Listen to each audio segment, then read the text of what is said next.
Good afternoon. I'm so glad to be in Richmond today. The weather's so nice here because I'm from Houston. Super hot, super humid, so I love it. Any Texans in the crowd, by the way? Yes. I'm Liberty Austin, and I'm from the great state of Texas, as I just mentioned. One of the few places in this country left that has some freedom, right? We just passed constitutional carry September 1st, so we're super excited about that. Our governor really went to bat for us to get that to happen, and super happy. Today I want to talk to you about the importance of women and firearms. This is the reason why I carry a firearm today, and basically, why I am who I am today. Women are the most targeted group of people in the country.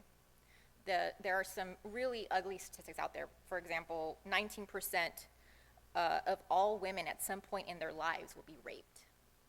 That is a really ugly statistic, and it's really true. That number is rising also. With the looming threat of defund the police, as well as the unrest in this country, we have to come to the realization that nobody's going to come to save us. We have to save ourselves.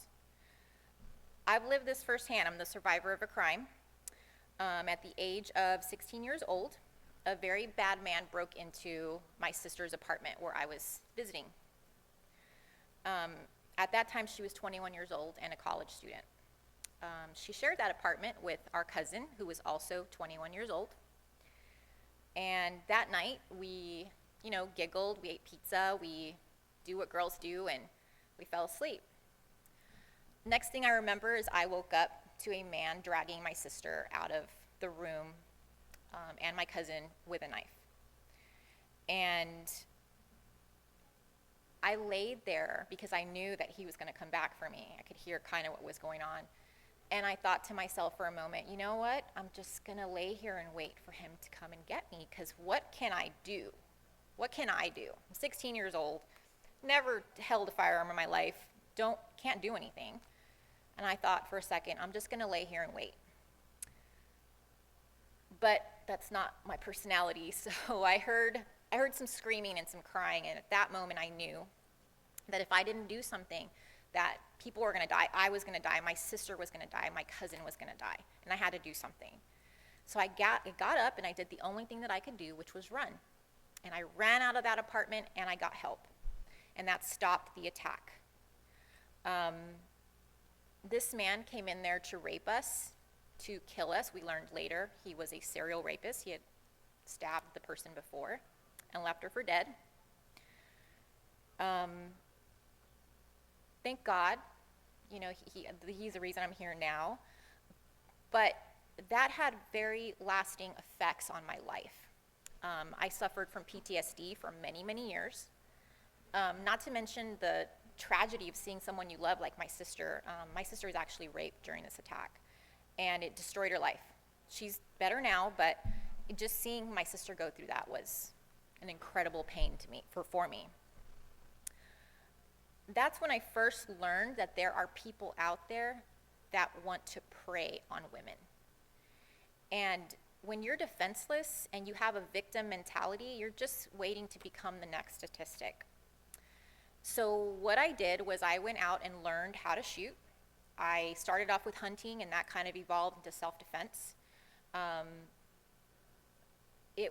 all the medication that I've ever taken, of all the therapy that I ever gotten, the only thing that ever made me feel safe was holding my firearm and knowing that I could defend myself. It wiped away the victim mentality and gave me strength. And that is the reason why I am so passionate about the Second Amendment. If I didn't have that, I don't know what, honestly, I would do or how I would survive, because it's like something that I need to feel safe.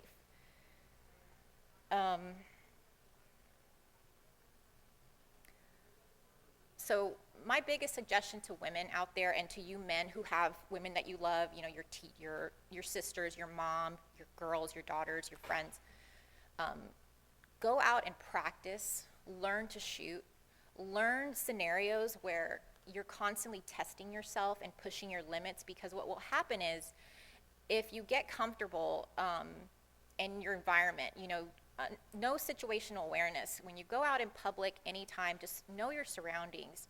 But I really urge you to learn and become very proficient with your firearm, because it's not enough to just have one, because there's another ugly statistic that most women that have firearms get overpowered by their attacker and then they're shot with their own firearm. So really, that's my story. That's why I'm passionate about the Second Amendment. I have the privilege of working for a company called U.S. LawShield, and I'm a paralegal, and so what I do now for a living is we basically defend those who defend themselves. And so it's a perfect result in my life of what I do. But we have a booth out there. If you guys want to talk more about that, I'd be glad to do that. And that's it. Sorry.